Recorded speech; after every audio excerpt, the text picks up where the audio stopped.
রাগ গোসা যত স্ত্রীর সাথে করেন না কেন বাবা, একই খাটে দুইজন দুই দিকে ঘুমায় আছেন, মন মারিল্য হয়েছে যে কোনো কারণে, দেখবেন বিবি আর একদিক ফিরিয়ে ঘুমায় আছে, আপনিও ঘুমায় আছেন। রাত 12টা 1টা 2টা 3টা বাজিয়া যায়, দুইজনের চোখের পাপড়ি বন্ধ, কিন্তু অন্তরের পাপড়ি বন্ধ না। কারণ কি জানো নি? ক্ষোভ আর রাগের মধ্যে দুইজন সারা রাত কাটায় দেয়। আমার আল্লাহ এই জন্য বলেন, স্বামী স্ত্রী যখন রাগ করে দুই দিকে ঘুমায়া যায়, দুই দিকে শুয়ে যায়, তাদের মাঝখানে একটা গজবের ফেরেশতা নাজেল হয়ে যায়, গজবের শয়তান নাজেল হয়ে যায়। এ আমার বন্ধুরা, কেন আমার আল্লাহ বলেছে জানুনি?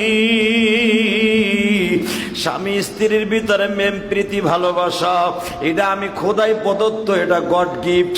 আমি রব্বে কারিম যখন দেখি ওদের ভিতরে ডিভাইডেড হয়ে গেছে, আমার রহমতের দরজা থেকে ওদের রহমতের নাম কেটে দেয়া হয়।